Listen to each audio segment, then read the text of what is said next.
Welcome to the royal capital of Seyfort, your standard issue circular fantasy city complete with big walls, a big castle, and a population that has no idea they're living in a grimdark anime. Down at the gatehouse, we meet our protagonist, Fate, who is currently suffering from a bad case of main character hunger pangs. His stomach is making noises louder than the background music because of his unique skill, gluttony. Naturally, because this is the first 5 minutes of the story, he thinks this skill is absolute garbage that only makes him hungry. Oh, you sweet, ignorant summer child. We all know that useless skill is code for overpowered game breaker, but let's let him wallow in self-pity for a minute. His internal monologue of misery is interrupted by the arrival of the Vlerick family, let's call them Team Douchebag, strutting up in armor so shiny it probably blinds pedestrians. Fate bows down immediately because he knows his place in the food chain. The leader, Rafal Vlerick, or Lady Karen of the Round Table, asks if he's doing his job. When he says yes, instead of paying him like a normal human being, she tosses his wages onto the dirty pavement. Because nothing says I'm the villain like making the poor kid play 52 pickup with copper coins.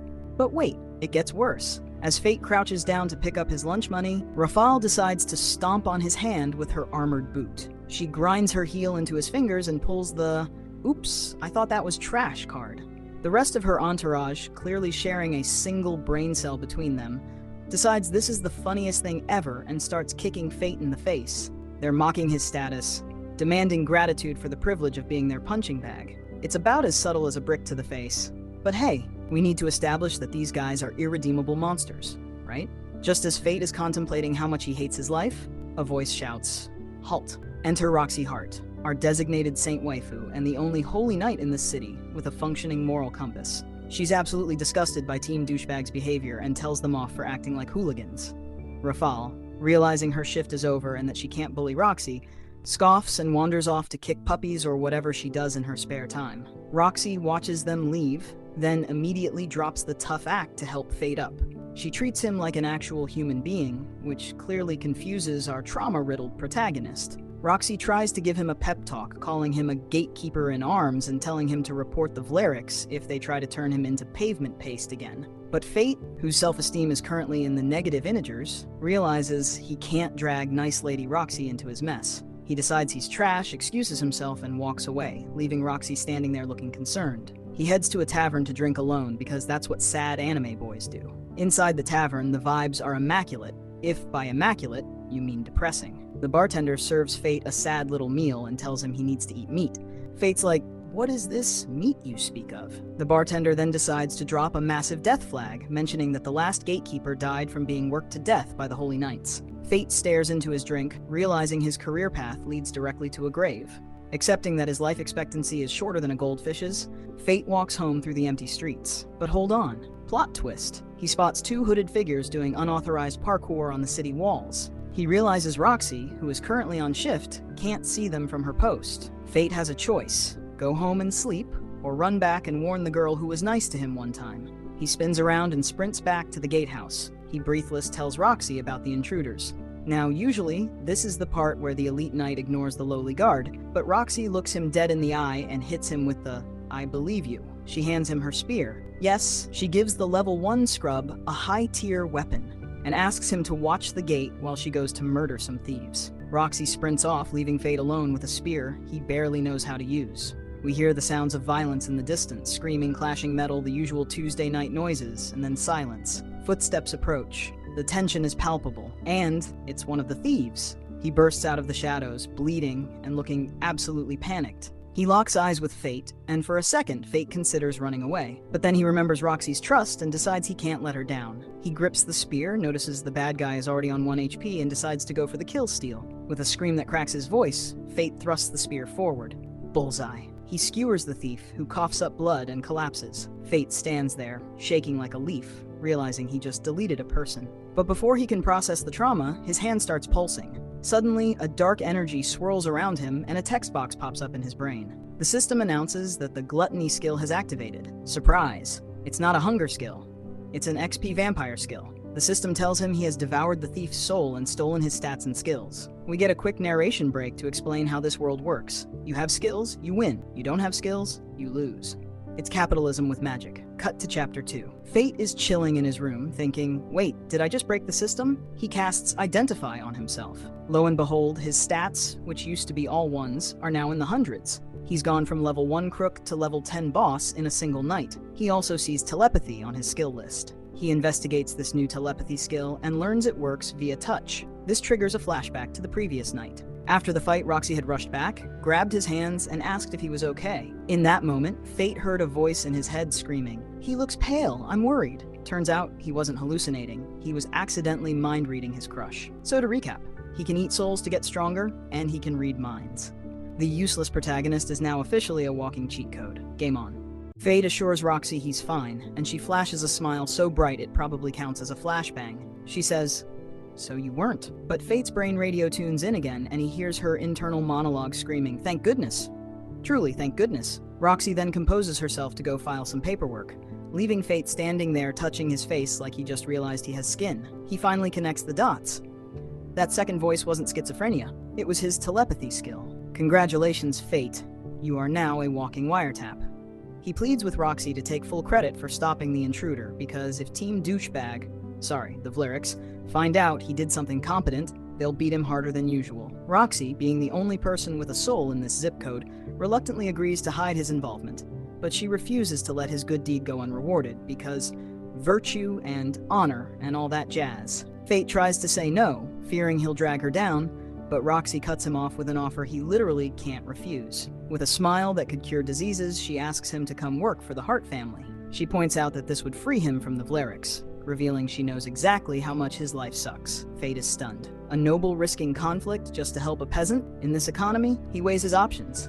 Option A, a rosy life, serving the literal embodiment of kindness. Option B, a miserable death by overwork under the boot of Rafal Vlerick. It's the easiest multiple choice question in history. Fate smiles, his decision made. He accepts the job, calling it a no-brainer, which is an understatement. Roxy blushes and says the honor is hers because they're both too pure for this world. They set a date for noon in 2 days, presumably so Fate has time to pack his one set of clothes. Walking home, Fate finally decides to read the user manual for his gluttony skill.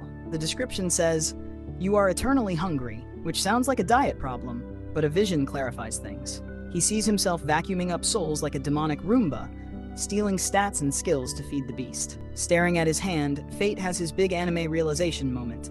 Killing things equals power. He remembers everyone who ever called him trash. The villagers, the knights, his probably disappointed ancestors, and clenches his fist. He's going to use this power to prove them all wrong. First step to becoming a powerhouse, get a weapon. Fate strolls into the market, realizing he can't punch monsters to death yet. A weapon merchant spots fresh meat and puts on his best customer service smile, showing off the shiny stuff. He asks Fate for his budget, expecting gold coins.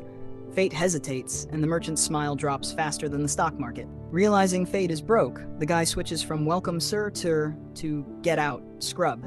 He calls Fate a street urchin and insults his financial status. Fate looks at his 2 silver coins, his entire life savings of 5 years, and feels the sting of poverty. The merchant, being a colossal jerk, points to a pile of literal garbage and says, "That's your price range, kid. Scrap for scrap."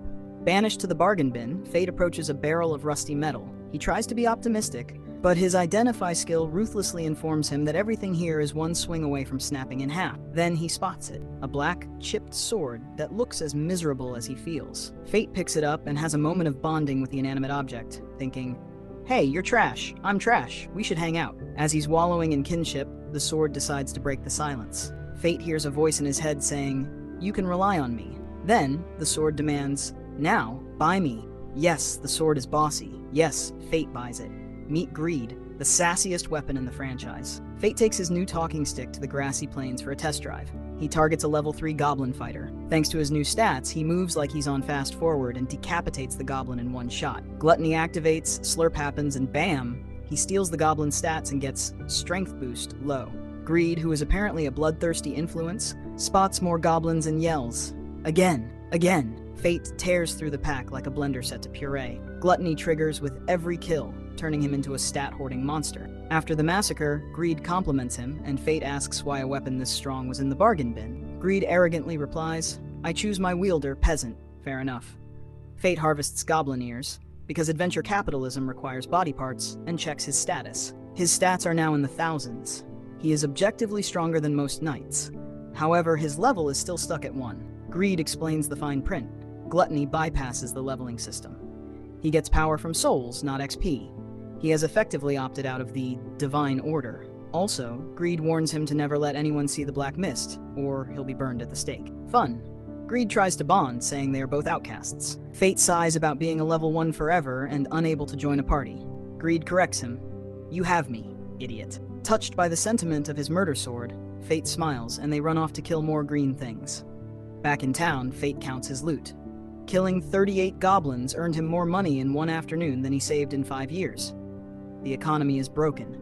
Greed starts demanding the spa treatment, wanting to be polished like a delicate jewel. Fate is annoyed, but agrees to buy maintenance tools because blacksmiths are ripoffs. Their banter is interrupted when Fate crashes into a stranger. The guy stumbles back and screams, "Are you blind?" The stranger, a thug in a bandana, because all bad guys wear bandanas, shouts at Fate and keeps walking. He's dragging a crying girl behind him. Fate instinctively tries to stop them, but the guy ignores him. Then, Fate's brain radio picks up the girl's internal screaming. "Someone, help me." Fate hits the brakes and uses Identify on the thug. His name is Kasem Black, a level 15 warrior with stats near 1000, but his skill list is empty. Greed explains that Kasem has a concealed skill, which is basically incognito mode for status screens. Kasem yanks the girl along, and Greed asks, "So, what's the plan?" Fate, unable to ignore a damsel in distress, decides to play hero. He tails them to the warehouse district, channeling his inner ninja. He watches Kasem drag the girl into a creepy, vine-covered building that screams, "Villain, hideout." Fate parkours into the rafters to spy. Greed warns him that Kasem is dangerous, but Fate thinks, "How could suffering in front of me?" Which is very noble and very inconvenient for his survival. Below, Kasem is being a textbook villain. He reveals he plans to sell the girl as a toy to a holy knight. He kicks crates, screams at her to be scared, and grabs her hair. He threatens to kill her if she doesn't obey, but gets bored when she doesn't scream enough. Finding torture boring, he storms out and slams the door. Great guy. Real pillar of the community. Time for Fate to intervene before this turns into an R-rated horror movie. Left alone in the dark, the girl is terrified because, kidnapping. She hears footsteps and flinches, expecting Kasem the Creep to return. Instead, she looks up to find Fate, who drops the standard hero line, "You're gonna be okay now." Fate cuts her chains and tries to hustle her out, but oops, Kasem steps out of the shadows. Turns out he never left. He's been standing there menacingly the whole time, probably rehearsing his villain monologue. He leans against a pillar and mocks Fate for having an overgrown sense of justice, implying that heroes usually end up dead. Fate realizes he walked straight into an ambush. Kasem draws his sword with a grin that says, "I kick puppies for fun." Fate, realizing a fair fight is a bad idea when you have a civilian to protect, grabs the girl and books it into the warehouse maze. Kasem stalks after them, taunting Fate for running away. Fate hides behind some crates, and Greed whispers in his ear, basically saying, "I know you have a plan. Don't screw this up." Kasem, being a genius, deduces that Fate wants to drop the crates on him. He points out that collapsing the stack would crush everyone, including the girl. Having cornered them, he drops the bombshell. He loves killing heroic morons to break his victims. He's not just a kidnapper, he's an edgy kidnapper. Hearing this, Fate snaps. He charges out screaming, which usually signals a suicide run. Kasem smirks, ready to block. But as Fate leaps into the air, he shouts, "I knew you'd think that." The classic "I outsmarted your outsmarting" move. He brings Greed down with enough force to shatter physics. Kasem's steel sword snaps like a twig and Greed slices into his chest. Kasem screams, unable to comprehend that his pay-to-win gear just got wrecked by a budget player. With Kasem bleeding out, Fate decides to play bad cop. He demands a name. Kasem, realizing he's dying, spills the beans. Hado Vlerick. Fate freezes. Hado Vlerick, the guy who made his life hell, is the mastermind. Fate seethes with rage. As Kasem dies, gluttony kicks in. Fate absorbs his stats, jumping to superhuman levels, and steals the conceal skill and a sword art called Sharp Edge. He realizes that if Kasem had actually used that skill, Fate would be dead. Bullet dodged. He snaps out of it when the girl calls him, and he escorts her out before Hado sends the B-team. Fate watches from the shadows as the girl reunites with a nun. It's a touching moment, and Fate admits to Greed that seeing a fellow weakling get a happy ending hits him right in the feels. Greed, being the emotional support sword that he is, warns Fate that his life is about to get way harder. He reminds Fate that Roxy's dad is a big-shot noble, which terrifies our socially anxious hero. Fate arrives at the heart estate and nearly has a panic attack at the size of the place. He's dreading meeting the terrifying patriarch, but then a voice calls out, "Just who I've been waiting for." Fate looks up and, "Error 404. Scary dad not found. Instead, it's Roxy in a dress. A very nice dress. Fate's brain short circuits, and he accidentally telepathies. Wait, no, he just says it out loud. You look so beautiful. He panics and tries to backtrack, but Roxy blushes and admits she likes dressing up. They walk through the garden, but instead of the mansion, they go to a grave. Roxy drops the bomb. Her dad died 5 days ago fighting a divine dragon. Roxy explains the forbidden continent, monsters, duty, and how she's now the head of the house. She admits this grave visit is her first break in days. Fate feels guilty for worrying about his own problems while Roxy was carrying the weight of the world. Roxy, being an angel, tells him not to be sad and asks him to help her liven up the estate. Fate accepts, because saying no to Roxy is illegal. Fast forward 1 week. Fate is now a gardener and popular with the staff. The older servants tease him for talking to his sword and crying over meat. Fate tries to laugh it off, saying it's been 5 years since he tasted protein, but then his stomach growls like a chainsaw. He blames it on a growth spurt and runs away when a maid calls him for tea with Roxy. Walking to tea, Fate realizes the problem. Despite eating 3 meals a day, he's starving. Gluttony isn't satisfied with food, it wants souls. The hunger is agonizing. He snaps out of it when Roxy calls him Fae. At tea, Roxy notices he's distracted and calls him out on it. Fate awkwardly asks her to stop calling him Fae. Roxy refuses playfully, then gets serious. She notices he looks like death warmed up. She stands up to check his temperature.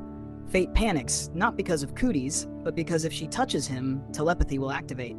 He violently recoils, knocks his chair over, and shouts, "I'm fine!" But the sudden movement plus the starvation equals nap time. He blacks out, hearing Roxy scream Fae as he hits the grass. Fate wakes up in his room. Roxy left a note telling him to take the day off.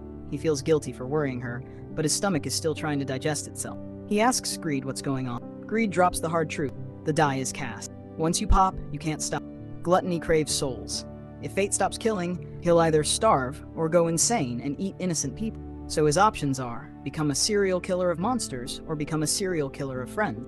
Welcome to the grind, hit with a lovely little realization. If he gives in to the desires, he becomes a monster. Greed, being the supportive life coach he is, mocks Fate's dream of a peaceful servant life and tells him to look in the mirror. Fate checks his reflection and, surprise, he's unlocked the edgy anime protagonist, Starter Pack. One of his eyes is glowing red. Greed confirms there's no cure for cursed eyeball syndrome, so Fate better get under the cover of a full moon. Fate throws on a tattered cloak, because nothing says I'm not suspicious like dressing like a Grim Reaper. He runs into a trio of generic adventurers who clearly skipped the tutorial on how to spot a main character. They start roasting his outfit and grabbing his collar, probably thinking he's a low-level NPC they can bully for spare change. Fate, who is currently fighting the urge to turn them into a buffet, slaps the guy's hand away and flashes the crazy The sheer pressure of his bloodlust hits them like a truck. The bullies scream like toddlers and run for the hill. Later, Greed is laughing his hilt off, but Fate is sitting on a rock, traumatized. He confesses to Greed that the humans smelled delicious. Yeah, we've officially crossed into cannibalism. When Fate is starving, he gets super stats, night vision, and a fear aura that paralyzes weaklings. Basically, the hungrier he is, the more overpowered he becomes. Fate grumbles that his disguise is useless if he looks like a demon, but he accepts the buff. He stands up in a field of goblin corpses, wondering how many more he has to kill before his stomach shuts up. Realizing that regular goblins are just appetizers, Greed suggests upgrading to the main course. Hobgoblin. Fate heads to the forest and finds a pair of level 12 hobgoblins chilling by a tree. Fate launches a surprise attack, moving so fast the animation budget can't keep up, and decapitates the fighter instantly. The other hobgoblin screams and tries to run, but Fate chases it down and skewers it. He notes that hobgoblin souls are tastier, but he's still hungry. So, the grind continues. 45 kills later, yes, 45, Fate finally feels full. The red glow fades, and he slumps against a tree. Greed warns him that the hunger boost is gone, so now he's just a regular guy with a talking sword. Fate decides to sleep in a tree to avoid being eaten by ground-level mobs. He accepts his new reality, kill monsters daily, or go crazy and eat the neighbors. It's a harsh schedule. His nap is rudely interrupted when a massive wooden club obliterates the branch he was sitting on. Fate hits the dirt and looks up to see a foot the size of a Honda Civic. Looming over him is a monster that clearly lifts. It's the Goblin King. Fate hides behind a tree and hits it with Identify. It's a level 30 boss monster. Strength 24,000, Vitality 21,000. Passive skill Auto Health Regen. Fate does the math. Thanks to his earlier murder spree, his stats are actually close to the King's, and his agility is higher. Plus, he really wants that regeneration skill. If he steals that, he's basically Wolverine. Greed asks if he's scared, reminding him that to this monster, fate is just a chicken nugget. Fate takes a deep breath and decides to risk it for the biscuit. He sneaks up on the king, who is busy loudly eating something crunchy. Let's not think about what it is. Fate gets into position and Greed yells, "Get him!" Fate lunges and swings with everything he's got, aiming to end the fight in one shot. He slices cleanly through the Goblin King's arm, sending the limb flying. The monster roars, and Fate mentally starts celebrating his victory. But Greed screams, "Don't relax, you idiot." Fate barely processes the warning before instinct kicks in. He jumps back just as the king slams the ground where he was standing. Turns out, losing an arm just made the boss angry. Welcome to Phase 2, Fate. The Goblin King rises to its full height, blood pouring from its stump, fueled by pure, unadulterated rage. It grips a giant bone club in its remaining hand, looking at Fate like a snack that fell off the table. Wasting no time, the king swings the club, and Fate is forced to play a high-stakes game of Dance Dance Revolution, realizing that wounding the boss just triggered its Phase 2 enrage mechanic. The battle rages on, Fate dodging craters the size of swimming pools, while Greed decides now is the perfect time to offer unsolicited advice. He tells Fate to stop running and go on the offensive. Fate, looking at the massive club that could flatten him into a pancake, is skeptical. But Greed scoffs, calling the giant weapon a little stick. Easy for you to say, you're a sword. Taking a steadying breath and deciding to trust anime physics, Fate charges. The king brings the club down, and instead of dodging, Fate swings Greed upward. And because this is a fantasy series, the thin metal sword shears effortlessly through the thick bone club, slicing it in half. RAP physics. You will be missed. With the king's weapon destroyed and its balance wrecked, Greed shouts for the counterattack. Fate slides in low, classic ankle-biter strategy, and slashes the monster's tendons. The giant buckles. Fate pivots and delivers a diagonal slash across the chest, tearing through flesh and bone. The Goblin King lets out one final gurgle before face-planting into the dirt. Fate, breathless, stands over the corpse and drops the cheesiest one-liner possible. I win. And the loot drop is spectacular. Gluttony feasts on the soul, giving Fate over 20,000 points in stats and the broken health regen skill.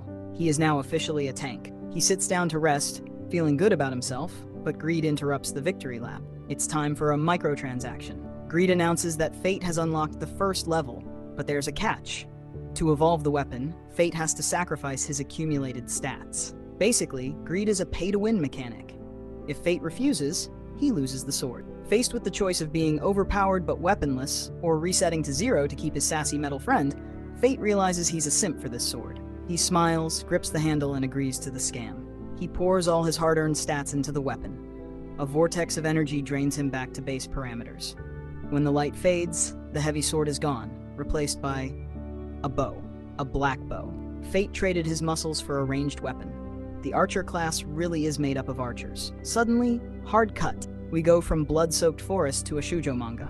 Chapter 7 opens with Fate being dragged through the market by Roxy, who has swapped her armor for a dress. Fate is reeling from the genre shift. He's bewildered, wondering how he ended up on a date with his boss. Roxy flashes a smile and Fate's heart rate spikes, causing him to internally panic like a teenager. We get a quick flashback to explain his mental state. Last night, after the boss fight, Fate stood in the dark forest and realized he couldn't turn in the Goblin King's ears. A level 1 guard turning in boss loot? That's a one-way ticket to an interrogation room. So he stashed the evidence and ran home. On the way, he spotted the Vlaric siblings, Team Douchebag, sneaking around an alley. He considered messing with them, but Greed reminded him that he has a day job. Fate decided sleep was more important than revenge and went to bed. Back to the present. How did this date happen? Well, Fate caught Roxy sneaking out of the estate garden. She jumped like a startled cat, and then claimed she was doing a top-secret inspection, which is noble speak for, I want to go shopping.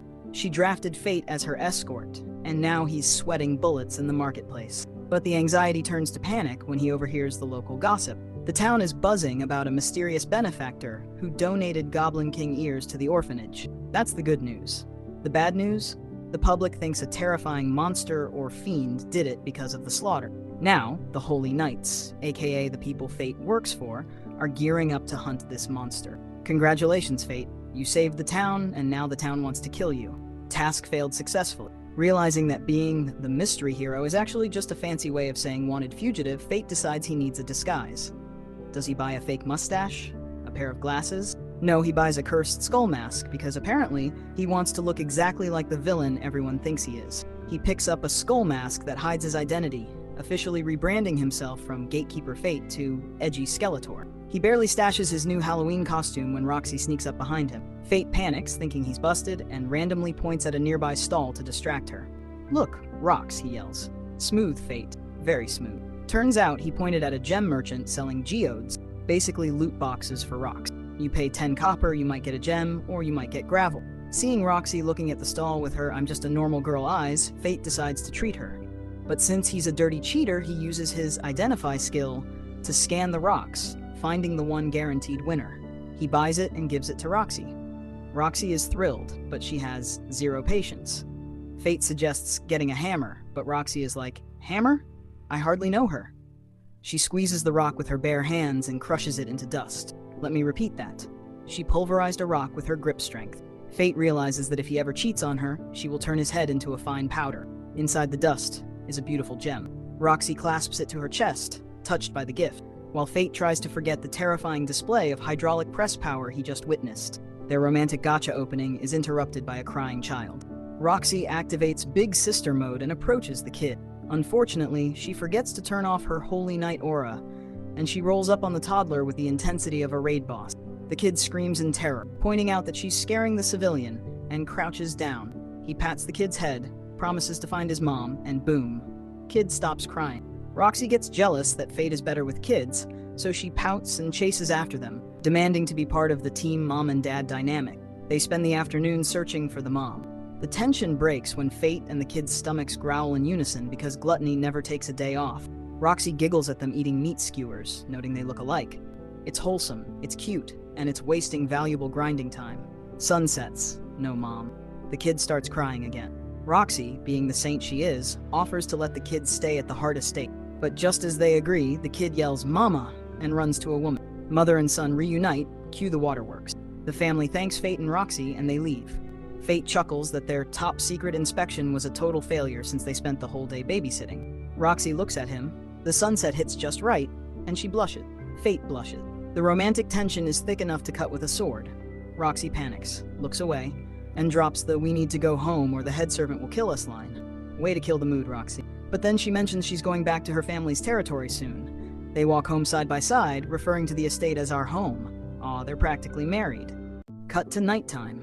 Fate is done playing house. He puts on his skull mask and tattered cloak and starts terrorizing the countryside as the Lich. He scares a group of knights so bad they probably wet their armor, but he's not just doing it for the lulz, he's baiting a trap.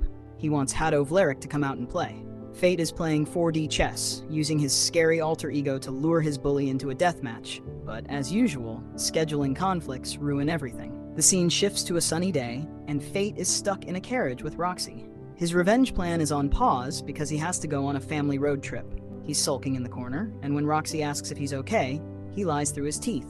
"Oh yeah, can't wait to see the countryside." Roxy explains they're going to the Hart family vineyards to harvest grapes and kill kobolds. She says kobolds are no trouble, but Fate's ears perk up. Kobolds? That sounds like a new flavor. His stomach growls, not for grapes, but for souls. He realizes he's sick of eating goblins and needs to expand his palate. The kobolds are doomed. They arrive at the mansion and meet Roxy's mom. She's frail, sickly, and requires a maid to stand up. Basically a walking, tragic anime mom stereotype. She insists she's fine, but we all know what that cough means. She notices Fate, and the stage is set for the Meet the Parents arc, which usually involves less dinner conversation and more defending the estate from monsters. Let's see if Fate can survive the family reunion without eating the guests. Roxy introduces Fate to her mother, Aisha Hart, who looks like she has about 1 HP left, but possesses the mischief levels of a max-level rogue. Aisha wastes zero time. She takes one look at Fate and drops the nuclear bomb. Do you like Roxy? Instant chaos. Roxy turns into a tomato, and Fate's brain flatlines. Aisha claims she meant as an employee, but we all know she's trying to secure grandkids before the end of the fiscal year. Fate takes a breath and faces the class difference wall. He knows he can't slide into the DMs of a noble, so he opts for the knightly simp response. He puts a hand on his chest and declares he adores Roxy and will serve her until he dies. It's professional, it's intense, and it is way too much for Roxy's virgin ears. She shouts an excuse and sprints out of the room like Sonic the Hedgehog, leaving Fate confused and Aisha looking like the cat that ate the canary. Fate worries he messed up, but Aisha giggles and says Roxy is just tired. Then they get real. Fate asks if Roxy is overworking herself, and Aisha confirms that yes, being a holy knight and the family head is crushing her soul. Fate comforts the mom, telling her Roxy is doing a great job. Aisha relaxes and then decides to spill the tea, revealing that the badass holy knight Roxy used to be a crybaby who was afraid of bugs. Fate is mentally recording this for future blackmail, but the fun ends when Aisha gets hit with the generic anime illness cough. The maid escorts her to bed, leaving Fate alone. With Roxy hiding in her room, Fate heads to the vineyards to scout for those kobolds. He wanders in and immediately scares an elderly worker. Fate tries to explain he's staff, but the old guy hears free labor and puts him to work. Fate tells Greed to shut up and spends the afternoon hauling grapes. It's a nice change of pace from murder, I guess. At sunset, the old man gives Fate some grape juice and drops the exposition dump. He confirms the kobolds come through a specific valley every year. Fate nods, drinking his juice while mentally updating his minimap with enemy locations. They have a moment bonding over how great Roxy is, and the old man practically adopts Fate on the spot. Fate leaves the village, feeling good, until he runs into a walking character design budget. A girl walks toward him. Dark skin, white tattoos, white hair, and dragging an axe that weighs more than she does. She looks like she wandered in from a completely different anime. Fate tries to shimmy past her, but she blocks him with the axe handle. He looks up and freezes. She's got the eyes. The glowing red, I'm hungry for soul's eyes. Fate panics. That's his secret thing. He tries to cast Identify on her, but for the first time ever, the system returns a 404 error. He can't see her stats. The girl notices he's shook, but just mutters, "It's too soon." She says she was hunting the kobolds, but decides to let Fate have them because... reasons? She walks away, dropping the cryptic line, "You owe me one." Great, now he has a debt to a terrifying axe wielder he can't identify. Roxy shows up for dinner and asks about the girl. Fate lies through his teeth, saying they just said hello. Greed chimes in mentally, basically saying, yeah, that girl was bad news. Later, Fate watches Roxy thank the workers. She's radiant, she's kind, she's a leader. And Fate? Fate is starving. His stomach growls, reminding him that he's a monster living a lie. He realizes he can't play house forever while gluttony is eating him from the inside out. Night falls. Fate decides it's feeding time. He slips out, grabs Greed, and sprints into the forest. He's moving so fast, even Greed tells him to chill. Greed points out Roxy is supposed to hunt tomorrow, but Fate doesn't care. He wants to clear the map before the raid leader even logs on. He's going for the ultimate kill steal. He reaches the cliff overlooking the valley and scouts the enemy. It's a solid turnout. 50 level 25 kobold juniors and 4 level 40 kobold warriors. It's a decent XP farm, but then he spots the boss in the middle, and things get interesting. Fate scans the pack leader and realizes he's in deep trouble. The boss has a fancy title, the one called Howl. It's a white-furred named monster with stats hitting 200,000 in strength and vitality. For context, the Goblin King was around 20,000. So, we've effectively jumped from the tutorial boss straight to the endgame raid in less than 24 hours. Fate realizes he has stumbled upon a creature that eats holy knights for breakfast. Greed confirms the bad news. This is a crowned beast, which is fancy talk for, you are going to die. Greed bluntly states that if Roxy tries to fight this thing solo, she's toast. The monster will delete her and then turn the heart estate into a parking lot. Fate checks his own status. He's sitting at a cute 50,000 stats. The wolf is at 200,000. In mathematical terms, he is 25% of a threat. But then he thinks about his warm place, the villagers, Aisha, and specifically Roxy's smile, and decides that math is for cowards. Refusing to let his waifu die, Fate draws his sword. Greed asks if he actually has a plan to bridge the 150,000 stat gap, and Fate grins. He decides to fight the gluttony way. Translation, he's going to spawn camp the minions. Instead of attacking the boss, he plans to farm the subordinates for XP mid-battle until he's swole enough to punch the leader. Fate starts the party from the high ground using the black bow. He snipes the first few kobolds before they even know they're in combat. Headshots galore. But the element of surprise lasts about 3 seconds before the survivors pinpoint him and howl. Dozens of kobolds charge up the slope because apparently they didn't get the memo that he has the high ground. Fate unleashes a rapid-fire barrage, mowing down the front line. But the Zerg rush is too strong and the fast ones close the distance. Fate seamlessly switches Greed back to sword form because in anime, archers are just swordsmen with a hobby, and ducks a claw swipe. He counters with a slash, proving he can blend them up close too. Mid-fight, Fate checks his stats. The farming strat is working. He's up 100,000 points. He just needs a little more juice to hit the magic number. He spots 2 level 40 kobold warriors and decides they look delicious. He charges in, dodging the trash mobs to get to the elites. He kills the first warrior instantly and shouts, "One left," like he's ordering fast food. But the one called Howl decides it's done waiting for its turn. The boss intercepts Fate with a heavy claw attack. Fate blocks, but the impact sends him skidding back. Before he can recover, the second kobold warrior grabs his arm.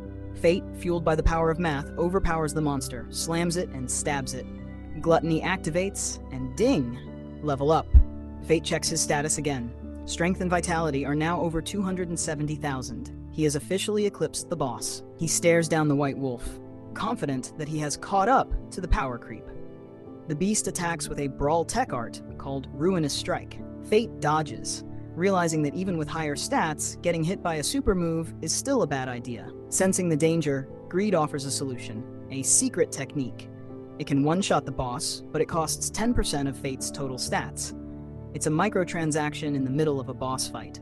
Fate calls his weapon greedy as ever, and pays the toll. The black bow mutates, charging a massive spiraling laser.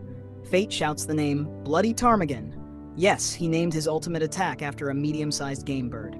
Don't ask. The beam erupts, engulfing the crowned beast and vaporizing it instantly. The laser keeps going, tearing a trench through the forest and parting the clouds. It's total overkill. Fate stands in the debris looking at the new canyon he just terraformed. He calls it overkill, but Greed points out he also wiped out every minion in the valley. Efficiency. Gluttony activates, and Fate absorbs the boss soul. But there's a catch. The massive influx of power triggers a side effect. Euphoria. Fate collapses, clutching his throat as a wave of pleasure hits him. Greed screams at him to suppress it, warning that this bliss is a trap that leads to insanity. Basically, if he enjoys the meal too much, he loses his mind. Fate screams into the night, fighting the urge to go full psycho. The next morning, Roxy and her squad arrive, ready for a tough battle. Instead, they find an empty map. The trees are leveled, the ground is gouged, and the kobolds are extinct. Roxy finds evidence of blade wounds and magical arrows, but no survivors. She stands at the edge of the massive trench, utterly confused, wondering what kind of tactical nuke just hit her family's property. Welcome to the team, Roxy. You're the side character now. Meanwhile, Fate wakes up in his room, drenched in sweat like he just ran a marathon in a sauna. He remembers the previous night, the laser beam, the trench, and the struggle to not go insane from the gluttony euphoria. He crawled back to his room and passed out, narrowly avoiding becoming a headline in the morning paper. He stumbles outside and finds Roxy and her knights back a day early. Roxy teases him for sleeping in, noting he was dead to the world. Fate laughs awkwardly, sweating nervously. So, why are you back so soon? Roxy's mood drops. She reports that the hunt was a bust because someone killed every single kobold in the valley. But what really upsets her is the ruined scenery. She practically apologizes to the citizens for the landscaping disaster. Fate puts on his best poker face and asks if she has any leads. Roxy concludes that the culprit must be the Galleon girl she saw earlier.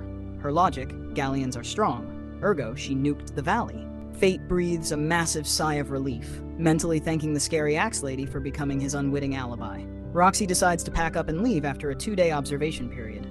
Case closed, let's go home.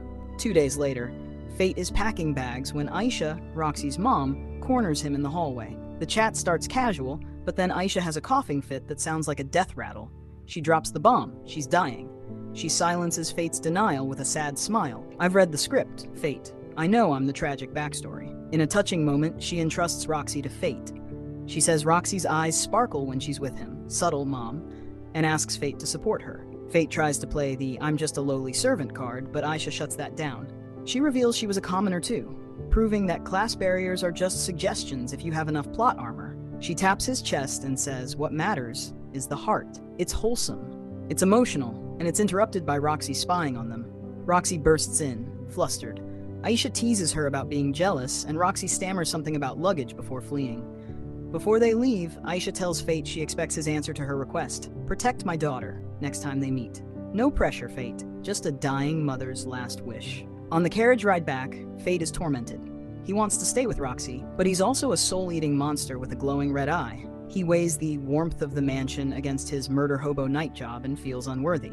Back in the capital, Fate goes hunting. He kills some goblins, but something is wrong. His eye burns. He's still hungry. Greed confirms the bad news. Fate has entered the half-starved state. Goblins are now basically celery, 0 calories. If he doesn't eat something stronger soon, the skill will consume him. Greed warns him that his days of playing servant are numbered. Cut to the Heart Estate. Fate is now rocking an eye patch. He tells everyone it's a fashion choice, but really it's to hide the permanent red glow of his half-starved eye. While gardening, he sees Roxy return from the castle. She's still in her armor, which is weird because she usually changes into comfy clothes immediately. Fate watches her kneel at her father's grave, looking devastated. Fate senses trouble but can't ask her. So, like any responsible adult, he goes to a tavern to drink his worries away. He runs into an old friend, a scarred guy who thought Fate was dead. The guy learns Fate works for the Hearts and his face drops. Had to be the Heart family, huh? He implies the Hearts are in deep trouble. The scarred man spills the beans. Roxy has been ordered to lead an expedition to Gallia. This is a suicide mission. Her father died there, and now they're sending the daughter to die too. Fate slams the table. The man explains it's a political hit job. The Hearts are too nice to commoners, so the other nobles want them gone. And who nominated her? The Vlerick family. Fate connects the dots. The late-night alley meeting he saw? That was them plotting to kill Roxy via bureaucracy. Fate is consumed by rage. He curses the scumbags. But wait, a plot twist. Fate overhears patrons saying Hado Vlerick is going out to hunt the Lich. Fate realizes he is the Lich. Hado is coming to Fate's turf. Fate might not be able to stop the king's order, but he can definitely stop Hado. Fate waits in the forest, fueling his rage with memories of how the Vlericks treated him like trash. He decides that tonight, Hado pays the bill. The ambush is brutal. Fate bursts from the shadows and deletes Hado's hired adventurers in seconds. Hado is left standing alone among the corpses, confused and angry. Who dares kill my meat shields? Fate steps forward and says, "Your free trial of living has expired." Hado tries to be tough, screaming about Holy Knight power, but Fate hits him with that overwhelming aura. Fate dismisses Hado's status, calling him trash. Hado freezes, terrified that a nobody is overpowering him. The chapter ends with Fate revealing his true malice. He lifts the eye patch or just glares with the red eye and grins. "You're trash, Hado, and trash belongs in the garbage." The vengeance arc starts now.